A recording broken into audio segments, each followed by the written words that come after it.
The Catspaw by Ward Sterling. 1. The Peck mansion was as carefully guarded as a prison. At the front and rear doors, armed operatives from the best detective bureau in the city, all tried men, were posted day and night. Others patrolled the grounds. There was not one chance in 10 million for anyone to creep through the network of protection we had thrown about the aged millionaire and his family. Yet the first murder occurred within 24 hours of the time set by Lon Bixby. Lanigan, the second man, did not report for duty in the morning as usual. Jenkins, the butler, entering the room when he did not respond, found him cold in death. The tragedy had taken place sometime during the night. The body was cold and rigid when we rushed into the chamber in response to the butler's frantic calls for help. Bloated to nearly double his natural size, blackened, the limbs twisted as from convulsions, the face drawn out of shape, the unfortunate man presented a terrifying spectacle. Dr. Maxwell, Peck's regular physician, who was locked up in the house with the remainder of us, gave as his opinion, after a hurried examination, that death was the result of poisoning. Yet Lanigan had eaten nothing to the best of our knowledge and belief that the rest of us had not also eaten. That had been part of our agreement, that we would all partake of the same food, in order to protect Peck from poison. Nor had anything in the provision line been brought to the house. Prepared to stand a siege, everything, even the fresh meats, had been purchased in advance and stored away in the refrigerating plants downstairs. Dr. Fry, the coroner, summoned by telephone as soon as the tragedy was discovered, agreed with his colleague that Lanigan had been poisoned. It was his belief, however, that the poison had been administered by injection into a vein. Both physicians made a careful examination of the body. Just above the knee they found 2 minute punctures in the skin. Here, too, the swelling seemed more aggravated than elsewhere, while the spot had turned a darker hue. The body had every symptom of death from snakebite. Yet we knew that there was not a snake in the house, nor could there have been one in the room. Lanigan had, according to my instructions, slept with his windows and door locked. They were in this condition when the body was found, for it had been necessary for the butler to let himself into the room with his pass key. The other servants had locked themselves in the same way. An alert detective had been posted all night in each corridor. In spite of the precautions in order to make certain, we removed every piece of furniture from the dead man's room. There was no possibility of a reptile having been hidden there, nor could a man have in any possible way entered the house. To make matters more complicated, we knew that Lanigan had not left the house that day, nor the day before. For this was part of the arrangement we had made. Ponder as I would, I could think of no possible solution to the puzzle. It was as mysterious as Poe's Mystery of the Rue Morgue. Peck, the storm center, the man for whom all these precautions were taken, and for whom poor Lanigan had died, was the calmest of us all. 5 minutes after the appearance of the coroner, the millionaire was summoned to the phone. In accordance with my determination not to allow him out of my sight, day or night, I accompanied him to the library. A harsh, metallic voice, a voice so loud that it could be heard all over the big room, informed him that the death of a member of his household had been a warning sent to prove to him that in spite of all of his precautions, his enemies were able to strike when and where they pleased. His own death would follow in good time. Shaking slightly, yet game to the core, he motioned to me and handed me the instrument. The voice died out in a mirthless, diabolical chuckle. Then the receiver, At the other end of the wire was hung up with a click. Jiggling the hook up and down, I succeeded in getting central within a few seconds. An instant later, I was connected with my friend Armstrong, manager of the traffic department, to whom I hurriedly explained the situation and requested that the call be traced. Armstrong moved speedily. For, in spite of the fact that hundreds of calls go through the Capitol Hill Exchange every hour, so thorough is their system that inside of 5 minutes, he had me back on the wire. The call had originated in one of the pay stations at the Pennsylvania Depot, 10 miles away. 2. Perhaps, in my efforts to hold the reader's attention, I have not explained matters as thoroughly as I should. Then, too, like all detectives, I am a poor narrator of my own experiences. What seems to the average person to be an exciting adventure is to us only part of a day's work, an episode to be forgotten as speedily as possible after it has been disclosed to a judge and jury. Yet the Morgan Peck case is so unique in criminal annals as to be worthy of being put in a class by itself. The reader will recall the sensation in financial circles caused by the appearance of Alonzo Bixby, the South African magnate. For 2 short years he was one of the kingpins of the exchange. Then came the battle between Bixby and Peck. It was short but memorable. Peck, backed by his years of experience, crushed his enemy beneath his heel as a farmer scotches a harmless worm. Bixby, cornered, his fangs bared, showed his makeup by turning crook. Timothy Owens, Peck's right-hand man, was killed. Over the body of his friend, Morgan Peck swore vengeance. One of Bixby's retainers, arrested by the police, admitted the murder, charging Bixby with having instigated the crime. All of Peck's gigantic fortunes were placed at the disposal of the prosecution. The trial lasted for weeks. An army of lawyers battled for every point. In the end, the jury sent Bixby to the penitentiary for life. The day that sentence was pronounced is one that will long be remembered in newspaper and legal circles. Bixby, surrounded by his lawyers, his beautiful young wife at his side, listened impassively to the judge's voice. It was not until the officer seized him to part him forever from the woman he loved that lie gave way to his emotions. Leaping to his feet, his rough-hewn face quivered with diabolical rage. He shook his huge fist at Morgan Peck. "Damn you! In prison or out, I'll get you!" he shouted. "I'll make you suffer as you're making me. An eye for an eye, a tooth for a tooth."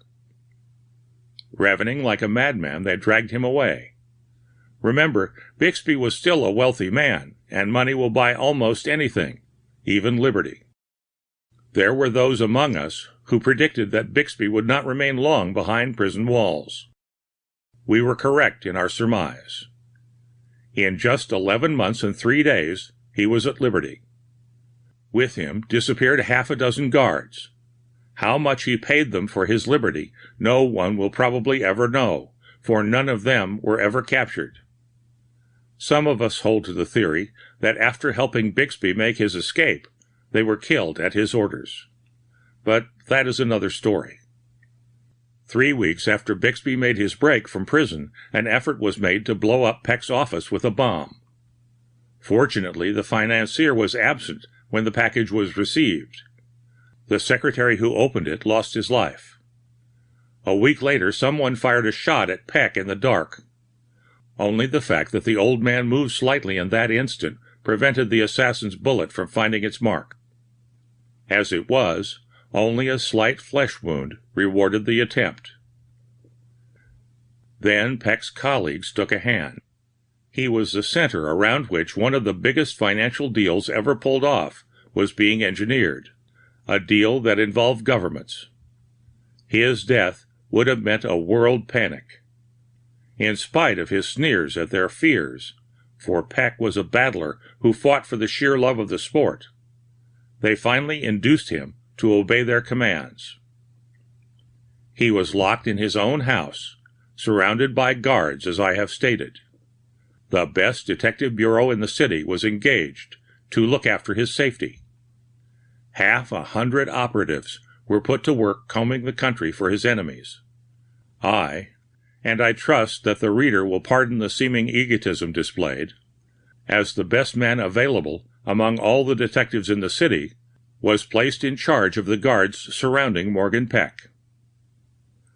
2 hours after we had taken our precautions, a special delivery letter mailed from the downtown station was received. It read as follows: Peck, I swore I'd get you, and I meant it. By cooping yourself up like a sick chicken, you have opened the way for my vengeance. Inside of 48 hours I will strike. God help you from now on. Bixby. 3. Morgan Peck was said by his enemies to be a man without feeling, nerves, or love. A widower, his only daughter dying in childhood, having few near relatives, he had schooled himself against emotion. Yet that afternoon, after the body of poor Lanigan had been removed from the house, we sat together in the big library, discussing the affair. 2 things took place, which threw a different light on the old man's character. Gladys Peck, his niece, an orphan, and his nearest relative, a girl whom he had raised from childhood, passed through the room. The old face lighted up, and as she passed out of hearing, he turned savagely to me. I don't give a damn about myself, he growled. I'm old enough to cash in. Time's coming sooner or later anyway. But God help Bixby if he harms that girl.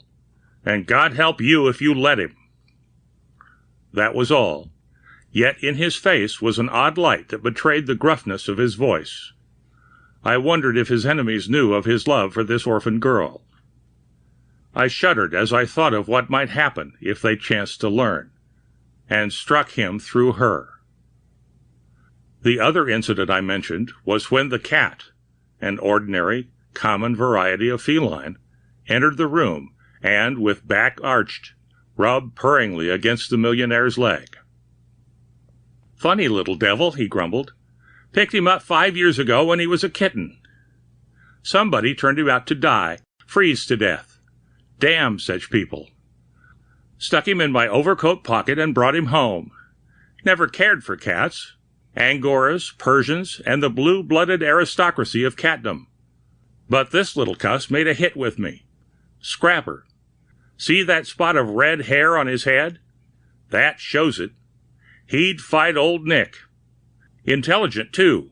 Makes the servants all stand around. Got a habit of biting him on the ankles. They all like him, though. Funny, isn't it? Got a lot of human traits in him. Reminds me a little bit of myself, he added with a smile, reaching down and rubbing the cat's head affectionately. And this was the man whose enemies claimed him to be without a heart. The same afternoon the coffin came. An undertaker's wagon stopped at the front door, and 2 solemn-faced men brought the casket up the stairs. In accordance with his orders, the detective on duty refused to admit them, but called me. Cross-questioned, they knew nothing. The coffin had been ordered from Morgenstern Casket Company, and they were here to deliver it. The address was plainly marked.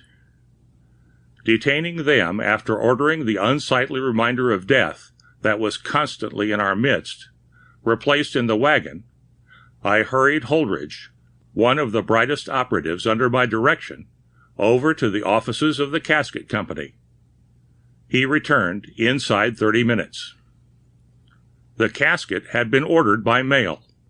A bank draft for $400, drawn by the First National Trust and Savings Bank, one of Peck's own institutions, had accompanied the letter. The letter merely stated that a death would shortly occur at Peck's home and asked that the coffin be delivered immediately. A telephone call to the bank proved fruitless. The draft clerk remembered drawing the draft, which was paid for in cash, but owing to the large number of similar papers which passed through his hands daily, had no recollection as to who this customer had been. In fact, only the number on the draft recalled the incidents to mind at all. I released the 2 men from the factory. In my own mind, I was convinced that the affair had been pulled off by Bixby, merely in an effort to break down Peck's morale. But they failed to reckon with the old man's fighting spirit. 4. The remainder of the afternoon and night passed uneventfully, everyone, warned by what had happened the night before, doubling his vigilance. I spent the following morning in going over the reports of the 50-odd operatives scattered about the city in quest of Bixby, despite the fact that the former haunts of the big South African had been combed by our men. Not only could no trace be found of the financier himself, but several of his close friends, men who at the trial were proven to have done his bidding without question, had also disappeared. As for Mrs. Bixby, it appeared that she had left the quiet hotel where she had remained since the trial, nearly a month before her husband had made his escape, and the trail was too old to follow. She had dropped out of sight as completely as though the earth had opened up and swallowed her. For 2 hours I sat at the big library table and went over the case from every angle. There were a number of things that puzzled me more than I was willing to admit. In the first place, who and what had killed Michael Lanigan? I had proved to my satisfaction, and to that of Peck, that the second man had not been absent from the house an instant from the time that he, like the rest of us, went into seclusion. 8 trained detectives, each an ex-policeman, men with years of service behind them, were ready to swear that no one had entered the mansion. These men had taken turns in watching the place and the grounds in shifts of 2 hours on and 2 hours off during the entire time since we had been in a state of siege. On the other hand, I realized that Bixby had money, and that money will buy almost anything. Yet I was not ready to condemn these men on mere conjecture. Then, too, there was the matter of the special delivery letter. Who was in such close touch with the moneymaster that they were able to find out, to the minute, when he had driven into seclusion? Outside of our own party, only his closest friends knew of our plans. And had it been a mere coincidence that the telephone call from the pay station at the Pennsylvania depot had come in just after the arrival of the coroner? Was there someone in the house who was signaling the happenings inside to our enemies on the outside? Was one of our own number the murderer?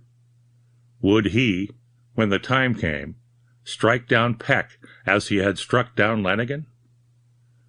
I reached for the list of those who made up our party, and checked it over in the hope that through it I might arrive at the truth. In addition to Peck, his niece, and myself, there was Dr. Maxwell, an old friend, a man immensely wealthy in his own name, and who had been the millionaire's private physician for 30 years. All of the servants had been in the old man's employ from periods ranging from over a quarter of a century of service on the part of Miss Langley, the housekeeper, to 10 years on the part of Lanigan, the murdered second man. Peck had hired them all and vouched for them. The detectives, as I stated, were all men with years of service behind them. No, on the face of it, it seemed like an impossibility. Yet there was the murder of Lanigan to prove the falsity of my reasoning. It was shortly after noon that Peck and I, smoking in the library, were brought to our feet by a shriek of help from the servants' quarters at the rear of the house. Drawing my revolver and shoving the millionaire, who would have taken the lead, behind me, I rushed in the direction that the sound came from. Fred Dietz, who acted as chauffeur and valet for Peck, was lying on his back in the middle of the kitchen in convulsions. Beside him stood Mrs. Mulcahy, the cook, from whose voluminous lungs the shouts for help were emanating. Coincidentally with my arrival came the others, with the exception of the 2 men stationed at the doors. They, like the veterans they were, remained at their posts. In response to my orders, Jenkins summoned Dr. Maxwell, who was asleep in his room. Inside of a minute the physician, his emergency kit in his hand, made his appearance. He shook his head as he bent over the stricken man and felt his pulse.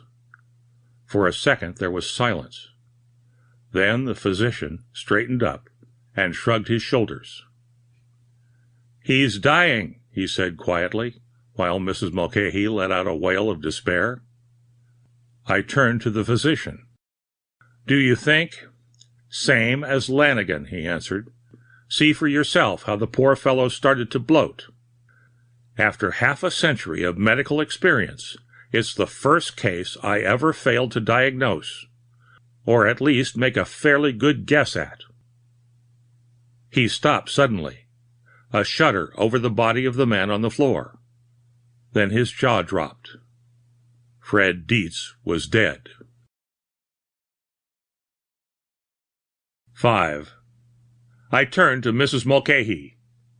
"Tell me just what happened," I commanded. "Sure, and that's the worst of it," she sobbed. "There is nothing happened at all. He was sitting there happy as you please, talking to Teta, when—" "Teta? Who's Teta?" I demanded. "The cat," Peck answered grimly. "Dietz was one of Teta's warmest friends. The little animal is decidedly empathic in his likes and dislikes, but poor Fred was one of his favorites." I nodded. Then to Mrs. Mulcahy, "Go ahead with your story." "Well, sure, as I was saying, he was sitting there talking to Teta when all of a sudden I heard him give a little gasp. My back was turned to him at the time. I looked around quickly just in time to see him slide from the chair with the foam coming out of his mouth. I yelled for help, and you seen the rest." Mrs. Mulcahy had been with Peck for 18 years, my record showed. That she was not the murderer was a certainty. Yet Dietz had been killed under her very eyes. I questioned her for nearly half an hour, in the hope that she might recall having seen some other member of the household in or near the kitchen at or about the time Dietz was stricken down. But she was emphatic. She, and she alone, had been with the dead chauffeur. There was nothing to do but send for the coroner again. Meanwhile, the body had been removed to an upstairs room where Dr. Maxwell made an examination. He called as I passed through the hall. As I entered the room, he pointed to the naked body of the murdered chauffeur. Close to the knee of the right leg, the skin was blacker than elsewhere. And in the center of the dark spot was a tiny puncture, similar to the ones we had found on Lanigan's leg. A detective occasionally gets hunches. If he is a good one, he plays them to the limit. I, as I have stated before, believe, and I trust that the reader will not accuse me of egotism, that I am among the top-notchers despite the poor opinion he has received of me through my rambling account of the murders at the Peck mansion. Just now I got a hunch. I decided to play it. Hardly taking time to thank my friend, the physician, for his courtesy, I hurried downstairs to the library, where Peck was busy reading, the big cat curled up in a ball on the chair opposite. The millionaire looked up in astonishment at my catapultic entrance. "Mr. Peck," I burst forth, "I want to borrow Teta." The millionaire elevated his brows. "You what?" he demanded. "I want to borrow Teta, the cat here. I've an idea that he'd make a first-class detective. I'll promise you that I'll not injure him in the least, but I am firm in the conviction that he can lead us to the murderers of Lanigan and Dietz, the men who are trying to get you and possibly at Miss Grady through you." As I spoke, the big cat arched his back and got onto his feet with a yawn, exercising his digits by drawing and withdrawing his claws in the padding of the chair half a dozen times. The action decided the old man. He looked up at me with a suspicion of a twinkle in his eyes. "The little cuss is a scrapper, as I told you," he chuckled. "Look at the way he girds up his loins for action at the mere mention of taking part in a scrap. Take him, and welcome, but don't let him get hurt." With a curt nod of thanks, I picked up the cat and carried him upstairs to my own room.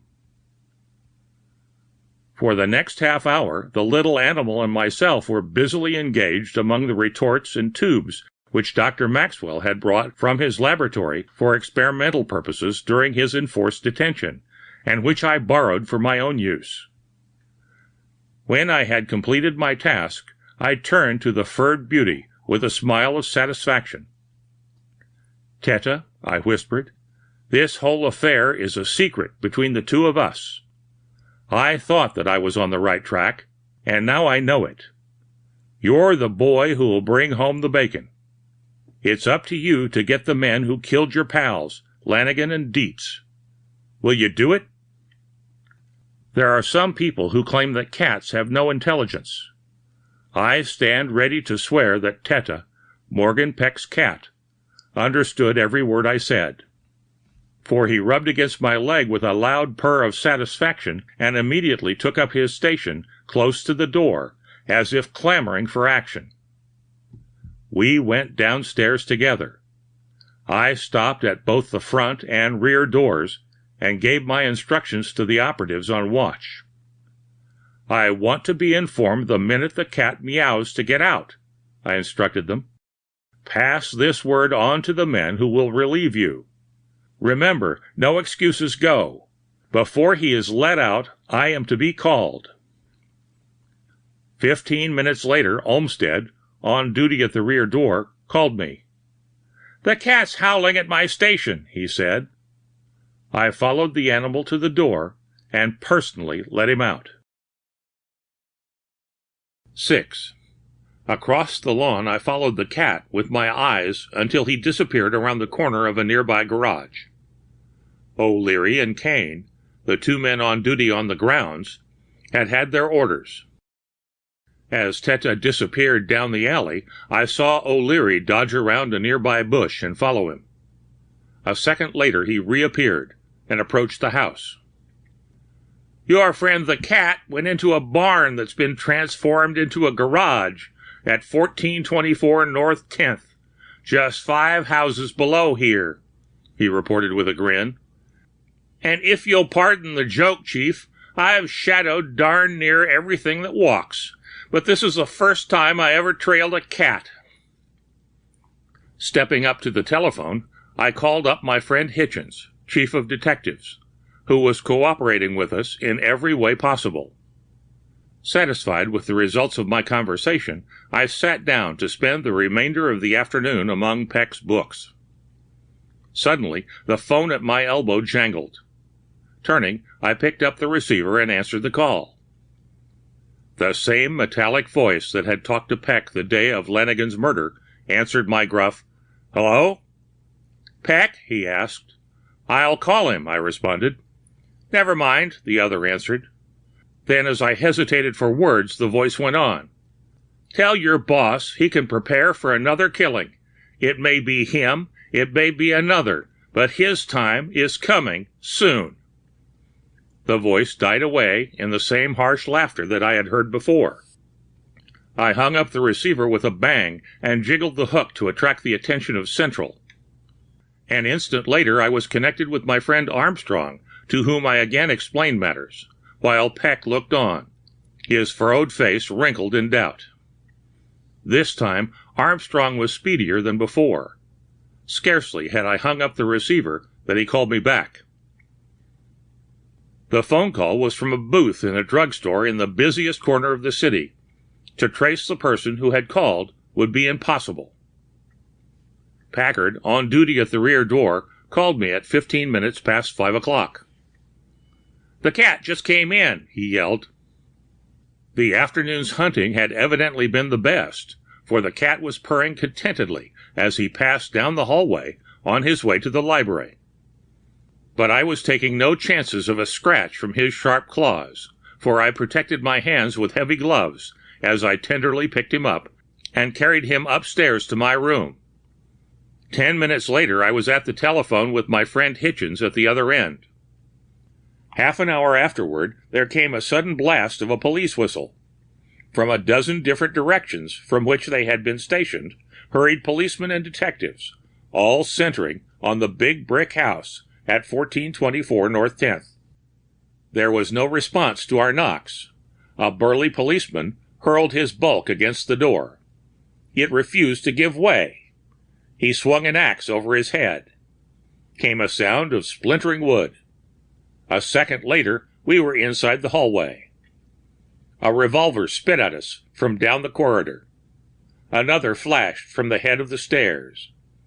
We answered them shot for shot, bullet for bullet. For 5 minutes the battle waged. Then our superior numbers told. We dashed through the smoke-filled rooms, gathering in our prisoners. 4 men were caught in the net, and 1 woman. She was Mrs. Lon Bixby.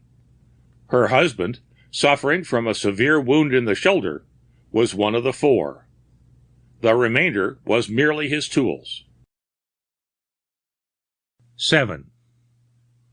Battersby, one of Bixby's aides, confronted with the murders of Lanigan and Dietz, turned state's evidence and confessed. Stick, one of the others, backed him up in his statements.